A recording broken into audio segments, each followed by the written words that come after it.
नमस्कार दोस्तों, आप सभी लोगों का भाई फिर से स्वागत है लक्ष्मण सिंह जी के इस वीडियो के अंदर। हमने आपको पार्ट फर्स्ट के अंदर भी 4 बच्चे दिखाए थे इसी फार्म के, और इस वीडियो के अंदर हम आपको कुछ बच्चियां और कुछ घोड़ी वीडियो के अंदर दिखाने वाले हैं। तो भाई साहब, अगर हम बात करें, जो सबसे पहले हम लोगों को बच्ची दिखाने वाले हैं, इसका क्या नाम है? ये घोड़ी है प्रदीप भैया। अच्छा, घोड़ी है। हाँ जी। ओके। इसका नाम है गजकामिनी। गजकामनी। हाँ जी। और अगर इसके बाप की बात करें तो भाई? इसका बाप अपने यहीं पर ब्रीड हुआ था, कान्हा करके घोड़ा था। कान्हा। कान्हा। हाँ हाँ। और वो कन्हैया का बच्चा था। कन्हैया का। और इसकी जो माँ है गजकामिनी की, वो है अपनी मेन जो मेयर है घर की फार्म की, राजकीर्ति करके। अच्छा, राजकीर्ति। हाँ जी। राजकीर्ति की हाइट भी 65.5 है। इसकी भी 65 के करीब है। ओके। और जो अभी पिछली वीडियो में अपन ने बच्चा दिखाया था शिवरूप करके, शिवरूप। हाँ जी, वो इसी का बच्चा है। वो अभी 12-13 महीने में 61-62 के करीब है। बिल्कुल। इससे पहले इसकी बच्ची थी हीर करके। वो अभी हरियाणा में गुड़गांव में हर्ष भाई के जेएसएफ स्टड फार्म पे खड़ी है। वो अभी 65.5 66 के करीब बच्ची है। 66 के हाँ जी, 65.5 के और 66 के बीच में बच्ची है। इसने 3 बच्चे पहले दिए हैं इससे। तीनों बच्चे करनी बख्शे दिए। तीनों बच्चे आज के टाइम पर 64 के ऊपर हैं। 64 के ऊपर है। हाँ जी। भाई उम्र में कितनी है? ये उम्र में 9 साल की लगभग। 9 साल की। हाँ जी। और हाइट कितनी बता रहे हो आप? हाइट इसकी 65 के लगभग है। 65 के हाँ लगभग जी, है। बिल्कुल। और मार्किंग में क्या है गजकामनी? मार्किंग में आगे हल्का ब्लेज है। हाँ जी, हल्का ब्लेज है। हाँ जी, तो ब्लेज आपके फार्म पे टोटल कितने बच्चे दे चुकी है ये अपनी यहीं ब्रीड हुई। हाँ। और इसने अपने 5 बच्चे दिए हैं टोटल। 5? हाँ जी। और आपके यहीं पे ब्रीड हुई? यहीं ब्रीड हुए हैं। और अभी इसका अभी लास्ट बच्चा अभी अपने पास में ही तो है। अभी प्रेग्नेंट है कि खाली है? वापिस प्रेग्नेंट है देवदत्त से। देवदत्त से। हाँ जी। ओके। तो आज भाई साहब हमारे साथ में एक घोड़ों के बहुत ही पॉपुलर, ऐसे बोल सकते हैं कि हॉर्स ट्रेनर भी मौजूद है, तो हम उनसे भी बात करेंगे। मेरे को लगता है कि शायद गलती से हमको फार्म पे मिल गए हैं ना, यही बोल सकते हैं ना। तो भाई साहब आ गए, तो भाई साहब की भी नॉलेज मेरे को लगता है कि आपको जाननी चाहिए। तो भाई साहब, मैं चाहूँगा सबसे पहले एक बार अपना नाम बताएं। पहले तो प्रदीप जी नमस्कार। नमस्कार भाई साहब। वीर सिंह मेरा नाम है। वीर सिंह जी। वीर सिंह। और कहाँ से हैं सर आप? मैं मंडा भीम सिंह से विलोम करता हूँ। ओके। और घोड़ों के अंदर काफ़ी लोग जानते हैं सब लोग। तो सर कितना टाइम हो गया मारवाड़ी घोड़ों में? मारवाड़ी घोड़ों में तो बचपन से ही है, चाइल्ड रूप से ही है। बाकी बीच के अंदर मैं थोरोब्रीड के अंदर चला गया था। और कुछ क्लासेस भी लेनी थी, मेरे को सीखना था, काम भी सीखना था। सो ट्रेनिंग मैंने दिल्ली से करी। दिल्ली से? दिल्ली से। ओके। वहाँ से मैंने सारे जो भी स्टडी होती है घोड़ों की सारी स्टडी करी मैंने। ट्रेनिंग हुई, ब्रीडिंग हुई, वेटनरी का भी मैंने पार्ट लिया उसके अंदर, और फेरियर का भी मैंने पार्ट लिया। यानी सब चीज़ सीख रखी है? हाँ, ये सारी चीज़ें।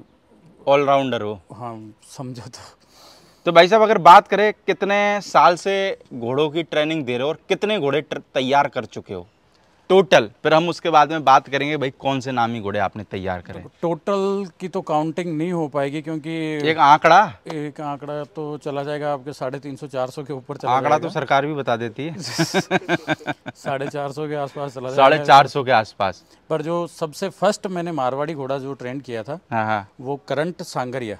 Current sangria? हाँ, जो करंट घोड़ा है सांगरिया में, उसके बाद में मैं मारवाड़ी घोड़ों में आया। ओके। और फिर वहीं पे एक घोड़ा और था मोरू, वो भी मेरा ही ट्रेन किया हुआ है। फिर वहाँ एक कुम्मेत और घोड़ा था, उसका नाम उन्होंने पता नहीं क्या रखा लास्ट में, उसके नाम का मेरे को नहीं पता। ओके। बाकी फिलीज वगैरह भी काफ़ी तैयार करी थी वहाँ पे। तो 450 यार बहुत हो जाते हैं, कम थोड़ी होते हैं। उसके बाद में फिर अपने पृथ्वीराज सिंह जी, जोधपुर धानी बना के नाम से जिनको आप जानते हो, बिल्कुल, उनके वहाँ पे मैंने ट्रेन किए थे। और नागराज जो था वो पहले से ट्रेन था, पर उसको मैंने ओपन ट्रेन किया था। अच्छा। विदाउट बिट, विदाउट सेडल, उसको ओपन ट्रेन किया था। और राइड तो मैंने खूब ही कर रखे हैं। देव मैंने राइड कर लिया था बचपन में ही। हाँ। आपके हैग्रीव मैंने बचपन में राइड कर लिया था। हाँ। सवालक वगैरह ये तो सारे। मेरे को लगता है कि पुराने घोड़ों पे भी राइड करना एक बहुत बड़ी बात हो जाती है। आज आप बता तो पा रहे हो? जी बिल्कुल, प्रभात पे मैंने राइडिंग की हुई है। प्रभात यहीं से आपके इधर से ही वो घोड़ी के साथ में था। अच्छा। और जब वहाँ पे था रणसी के अंदर, तब मैंने उस पर प्रभात पे भी राइडिंग की हुई है। मेरे पिक्चर्स वगैरह भी हैं काफ़ी हैं। और उस टाइम तो बहुत यंग थे हम, बच्चे से ही थे। अच्छा, उस टाइम पे? हाँ। कितनी उम्र होगी उस टाइम पे आपकी? मेरी उम्र क्या होगी उस टाइम पे, ज़्यादा से ज़्यादा 17 साल के आसपास। 17 साल के आसपास में। तो अगर भाई साहब बात करें हम जो लोगों को अगली बच्ची दिखाने वाले हैं, इसका क्या नाम है? इसका नाम कोयल करके है। कोयल? हाँ जी। और कोयल का बाप कौन है? कोयल का बाप शिवराज है, परमहंस वाला। शिवराज। हाँ जी। और उम्र में कितनी है ये बच्ची? उम्र में ये बच्ची 22-23 महीने के करीब होगी। 22-23 महीने के करीब। हाँ जी। और हाइट में कितनी होगी? हाइट में होगी ये 63 के लगभग। 63 के लगभग। हाँ जी। और अगर मार्किंग में बात करें? मार्किंग में पंचकल्याण है बच्ची। पंचकल्याण है। हाँ जी। और माँ कौन है इसकी? इसकी माँ भैरवी है। भैरवी। हाँ जी। ये जो अपना पिछली वीडियो में पारावत देखा था, वो इसका ये और वो फुल ब्रदर सिस्टर है। बिल्कुल। हाँ जी। भैरवी है इसकी माँ। तो वो आपके पास में ही है माँ इसकी? माँ अपने पास में ही है। भैरवी का जो शायर है वो रौनक भाई पटेल हैं गुजरात में। उनके पास में समुद्र करके घोड़ा। समुद्र करके। इसकी माँ शायर साइड से सागर जो घोड़ा उसकी सिस्टर है। ओके। इसकी माँ की जो माँ थी रंग जड़ाव करके अबलक मेर हुआ करती थी, अपने ही फार्म पे ब्रीड हुई थी वो भी। वो फिर अपन ने अजमेर सेल कर दी थी। ओके। वहाँ पर ये भैरवी ब्रीड हुई। भैरवी? हाँ जी। मेरे को लगता है बाकी आपने दादाजी से बड़ी डेप्थ में जानकारी ले ली यार, है ना? चलो ये अच्छी बात भी। मेरा लगता है कि आप इतनी उम्र में और भाई नॉलेज ले रहे हो घोड़ा घोड़ियों की, तो मेरा लगता है आने वाले टाइम के भावी ब्रीडर के रूप में आप उभरोगे, है ना? क्योंकि आज की जो यंग जनरेशन है वो मेरे को लगता है कि जो आने वाले टाइम में करेगी, मेरे को लगता है कि वो हो सकता है कि पुरानों से अच्छा कुछ कर जावे। तो अगर भाई साहब जैसे हम बात करें जैसे इस फार्म के बारे में, लक्ष्मण सिंह जी के बारे में, आप भी देखो पुराने घोड़ों में, क्या बोलना चाहोगे लक्ष्मण सिंह जी के बारे में? सबसे फर्स्ट तो वो बहुत ही आदरणीय है मेरे लिए। बिल्कुल। एकदम मेरे देवता तुल्य समझो, दादों सा समान मैं उनको मानता हूँ। बिल्कुल। और मेरा एक ये सौभाग्य रहा है कि बचपन से ही मेरा आना जाना यहाँ पे रहा है। अच्छा, यहाँ पे? यहाँ पे। ओके। स्टड फार्म में जब मैं मतलब बहुत छोटा था ना, चाइल्ड रूप से, तब से ही मेरा आना जाना खूब रहा है। और जो आपके दादाजी हैं उनका भी अपने वहाँ पे खूब आना जाना रहा है। और जो बात करें उनकी ब्रीड की घोड़ों की, तो मैं आज भी उनको सैल्यूट करता हूँ। उन्होंने इतनी भी कई बार समस्याएं भी आती है घोड़ों में, सब कुछ भी होता है, फिर भी उन्होंने है ना अपने घोड़ों को छोड़ा नहीं, अपनी लाइन को बना के रखा, अपने घोड़ों को मेंटेन करके रखा। और आपने पूरे स्टेबल में नज़र मारी होगी आज। बिल्कुल। एक भी घोड़ा परेशान नहीं मिलेगा। और मेरा लगता है मैं सुबह सुबह आया था तो लक्ष्मण सिंह जी मूंगफली का नीरा डलिया में भर के लेके जा रहे थे। मैंने बताओ इस उम्र में भी बंदा, यानी कि आज ये देख लो, अगर वो चाहे तो बैठ सकते, भाई कर सकते, पर इस उम्र में भी घोड़ों को दाना डालने का, मानोगे नहीं, वो शाम के टाइम पे मैंने खुद ने देखा है, वो खुद चेक करके जाते हैं सारों को। सारे घोड़े चेक करके जाएंगे, एक घोड़े के पास में भी पानी है या क्या नहीं है, सब चीज़ चेक करके जाएंगे। अगर कुछ भी 19-20 हुआ तो उसको वापस राइट करवाएंगे। क्योंकि भाई जो वो जो चीज़ वो भांप सकते, वो चीज़ मेरे लगता है भाई थोड़ी भांप सकते।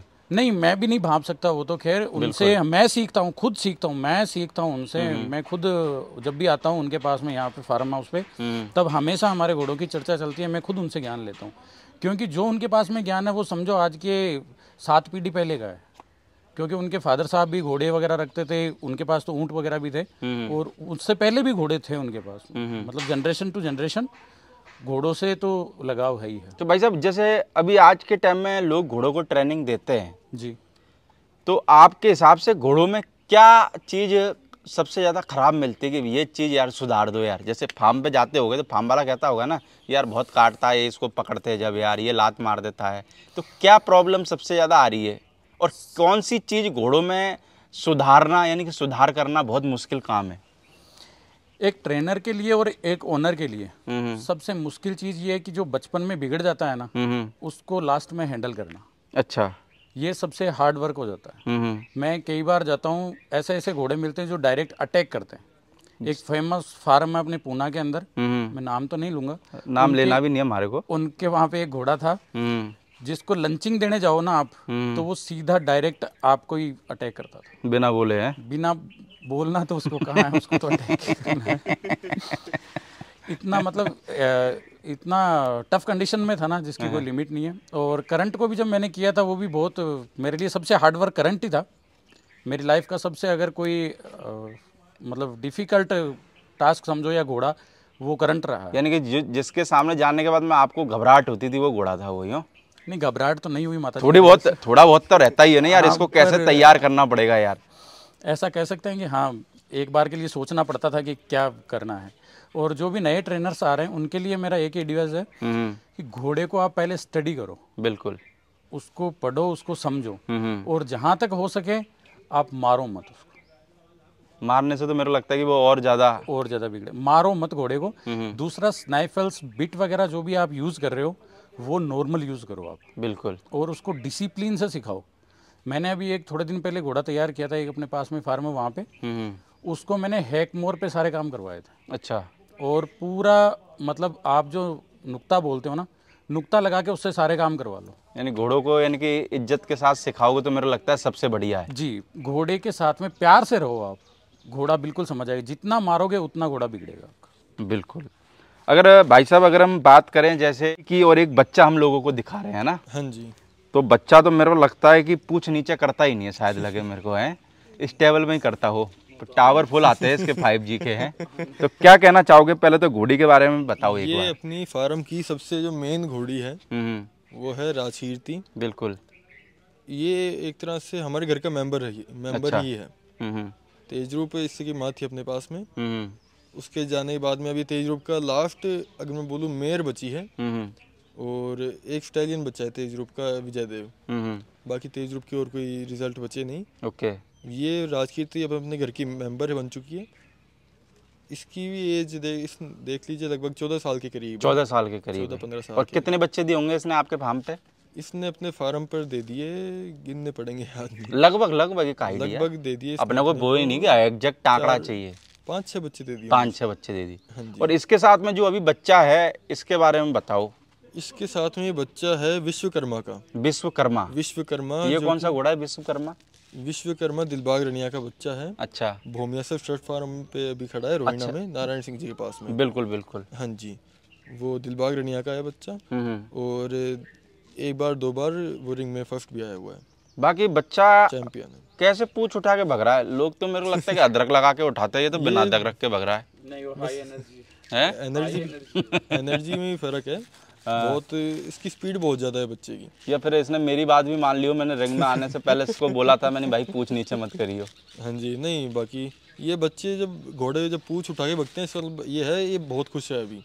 खुश है ये चाल तब चलता है घोड़ा जब वो बहुत मन से खुश होता है। यार तो खुश तो होंगे ना, 48 डिग्री टेम्परेचर था, बरसात हुई तो तुम खुश हुए तो घोड़े खुश नहीं होंगे?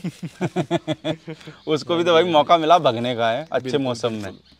तो भाई ये बच्चा सेल के हिसाब से है क्या नहीं है? नहीं, इसके बारे में बताओ आप। तो ये तो अपने घर का है, घर पे ही रहेगा। यानी मैन बच्चा नहीं बेचोगे या? नहीं, ये भी नहीं है सेल के लिए। एक अपना जो बड़ा वाला कोल्ट है अनमोल, वो भी नहीं है सेल के लिए। और ये कोयल भी, ये तो घोड़ियाँ हैं, ये नहीं दोगे हैं? नहीं। तो अगर भाई साहब जैसे अगर हम बात करें है ना घोड़ों की, क्योंकि देखो आप ट्रेनिंग देते हो तो मेरे को लगता है कि हर आदमी आज अपने घोड़ों को ट्रेनिंग दिलवाता ही है। यानी बड़ा होने के बाद जैसे बच्चे को स्कूल में भेजते तो स्कूल में आपके पास भेजना ज़रूरी है। तो आज आप जो नए ओनर हैं उनको क्या एक मैसेज देना चाहोगे कि क्या चीज़ वो घोड़े के साथ नहीं करे जिसकी वजह से बहुत सारे घोड़े खतरनाक हो जाते हैं? फिर आदमी कहता है यार पहले तो ऐसा नहीं करता था, अभी करने लगा है, पता नहीं क्यों यार। सबसे पहले तो इसके अंदर रोल आता है ग्रूमिंग का। बिल्कुल। और जो लोग घोड़े की सेवा कर रहे हैं, नए ओनर्स को मैं ये कहूँगा, जो लोग घोड़े की सेवा कर रहे हैं ना, उन पे ज़रूर आप ध्यान दीजिए, क्योंकि वो मेन पार्ट वहीं से आता है। जैसे स्कूल के अंदर अपन बच्चे को डालते हैं तो मेन पार्ट माता पिता आते हैं, वैसे घोड़े के माता पिता ओनर और जो उसको हैंडल कर रहा है वो होता है। बिल्कुल। अभी आपने ये काला वाला बच्चा देखा होगा, इसको आप अभी भी ये कितना भी फ्रेश हो चाहे कुछ भी हो, आप इजीली इसको लगाम डालो और जो इसको सिखाया हुआ वो काम करवाओ, ये करेगा। कोई उसके अंदर ये दिक्कतदारी नहीं करेगा। नए ओनर्स को मेरा यही कहना है दोबारा से कि प्लीज़ जो ग्रूमिंग का जो आपका पार्ट है ना, उसको संभाल के रखो, क्योंकि घोड़े इरिटेट होते हैं, परेशान होते हैं, तब जा कर के वो ट्रेनर को भी परेशान करते हैं, ओनर को भी परेशान करते हैं। और एक चीज़ और कहूँगा मैं, जो भी आप सामान यूज़ कर रहे हो उसके अंदर है ना, घोड़े को पूरा एकदम व्यवस्थित करके फिर यूज़ करो। जैसे रिंग के अंदर किसी का शो होल्डर टूट रहा है, किसी का क्या टूट रहा है, किसी की लगाम निकल रही है, फिर वो एक का शो होल्डर टूटता है और वो 4 के और तुड़वाता है। तो ये सबसे बड़ी परेशानी का सीन है। यानी माल में क्वालिटी रखो। हाँ, आप जो भी चीज़ यूज़ कर रहे हो ना, उसकी तरफ ध्यान दो, कितनी प्रेशर वाली है, कितना वजन झेल सकती है, नहीं झेल सकती है, इस चीज़ की तरफ ध्यान देना बहुत ज़रूरी है। अब आपने तुरंत आप शो के अंदर जा रहे हो, एक दुकान से होल्डर लिया, उस होल्डर को लगाया, घोड़े को रिंग में आप लेके चले गए, अब उसकी क्वालिटी आपने कहाँ चेक करी? और ऐसे बोलते हैं कि भाई मेले का माल मेले जैसा ही रहता है, फिर वो शो अल्टर तुड़ा करके पूरी रिंग के अंदर धमाल मचाते हैं। फिर हमारे को वीडियो बनाना पड़ता है कि रिंग में घोड़ा हो, बोले भाई छूट गया। पर चलो ये कि चलो उस टाइम पे भाई ओनर भी बहुत घबरा जाता है, पर देखो कोई ओनर नहीं चाहता कि भाई वो शोल्डर हल्का ले, पर इसमें मैं मानूंगा दुकानदार की गलती बता दे कि भाई साहब ये इतना लोड झेल सकता है भाई। नहीं, वो दूसरा आप है ना, उसको स्टेबल के अंदर उन सब चीज़ की ट्रेनिंग दो, प्रैक्टिस कराओ उसको कैसे खड़ा रहना है, कैसे शोल्डर पे चलना है। आप घर के ऊपर तो उसको लगाम पे चलाते हो और स्ट्रिंग के अंदर आते हैं आप शोल्डर डालते हो, तो वो कैसे बिहेव करेगा? तो वो तो ट्रेनिंग देने के लिए तो आप हो ना, ओनर तो सिर्फ ब्रीड करने के लिए। नहीं, मैं जो नए ओनर हैं उनके लिए बता रहा हूँ कि इस चीज़ की तरफ थोड़ा नहीं वो आप कितना भी बताओ, क्योंकि टीचर तो आप हो, तो वही चीज़ आप ही सिखा सकते हो, नया बंदा थोड़ी सिखा सकता है। वो हर जगह तो नहीं सिखा सकते ना, हर जगह तो नहीं पहुंच सकते अपन। तो आप नहीं पहुंच सकते, आपके जैसे भाई बंद पहुंच सकते हैं। आपके वीडियो के माध्यम से जरूर हर जगह मैसेज में पहुंचा सकता हूँ, बिल्कुल, कि इस चीज़ की तरफ ध्यान देना चाहिए। तो भाई साहब एक बार अपना नाम और एक बार कॉन्टेक्ट नंबर और बता दो, तो किसी भाई को अपना कोई घोड़ा ट्रेंड कराना हो तो आपको कॉन्टेक्ट कर ले। वो नाम तो वीर सिंह है अपना, और नंबर वगैरह तो मैं डाल दूंगा स्क्रीन। चलो आप मेरे को बता देना तो अपन स्क्रीन पे डाल देंगे, क्योंकि मेरे लगता है कि आजकल घोड़े हो गए ज़्यादा और ट्रेनर हो गए कम अच्छे, है ना। तो भाई किसी का एक बार अगर घोड़ा बिगड़ जाए तो आपको भी पता है कि सुधारना बहुत मुश्किल हो जाता है। तो जो भी भाई लोग हैं मैं उनको भी कहना चाहूँगा कि भाई जो अच्छे ट्रेनर हैं उनको काम में ले, सस्ते के चक्कर में ना पड़े। सस्ते के चक्कर में क्या होता है, घोड़े को दोबारा ट्रेनिंग दिलाओ वो महंगा ही पड़ता है। काम करो सस्ते का, पर पड़ महंगा जाता है। ये भी चीज़ है। एक चीज़ का और मैं आपको कहूँगा, जो भी ट्रेनर्स आ रहे हैं, बहुत है ट्रेनर्स, घोड़े को जहाँ 45 डेज लगने चाहिए वहाँ पे वो 15 दिन में करके जाते हैं। तो भाई दूसरा घोड़ा भी तैयार करना ना यार। नहीं, पर उसके लिए आपको समय देना पड़ेगा, चाहे आप पेमेंट ले लो उससे। अगर घोड़े को 2 महीने लगने हैं ना, तो आप उसको 2.25 महीने दो। पर यार सर वो देखो, मैं उस जगह पे ट्रेनर को भी सही मानूंगा। कुछ ऑनर कहते हैं कि भाई पैसा कम लगना चाहिए, तो फिर ट्रेनर भी कहता है ठीक है भाई साहब उतने दिन में। तो अब ऐसे ही है ना कि भाई जितना मीठा जितनी शक्कर डालोगे उतना ही मीठा होगा ना। वैसे ही घोड़े ट्रेंड होंगे, वैसे ही वो सारा काम होगा। तो फिर ये तो दोनों को ही समझना पड़ेगा, ट्रेनर को और ऑनर को, दोनों को समझ। या तो ऑनर कहते हैं भाई मेरा घोड़ा तैयार होना चाहिए फर्स्ट क्लास, पैसे की टेंशन नहीं लेने की, और एक ऑनर कहते हैं मैं तो भाई इससे इतने से ज्यादा दूंगा ही नहीं। तो वो सामने वाला ट्रेनर भी कहता है तू चिंता मत कर, 10 दिन के अंदर तैयार है घोड़ा। ये तो कोई बात। चलो जी, चलो भाई साहब, बाकी मैं जो भाई साहब का नंबर भी आपको भाई जिसको भाई अपने घोड़ों को ट्रेनिंग दिलानी हो, तो आप भाई साहब का नंबर वीडियो में रहेगा, तो आप अपने घोड़ों को ट्रेनिंग भी दिलवा सकते हैं। बाकी जो भी भाई अगर इनमें से भाई घोड़िया तो कोई सेल के हिसाब से है नहीं, अगर कोई बच्चा लेना चाहे तो भाई का नंबर भी स्क्रीन पे चल रहा होगा। मैं एक बात बताता हूँ आपको। हाँ बिल्कुल, अगर कोई फिली या मेयर भी लेना चाहता है, हाँ तो वो भी चाहे कॉल करे। हमारे ग्रुप में ऑलवेज जानवर तो अवेलेबल रहते ही हैं इधर उधर सबके पास में। बिल्कुल, हाँ जी। चलो बहुत बढ़िया भाई साहब, ओके, थैंक यू भाई साहब।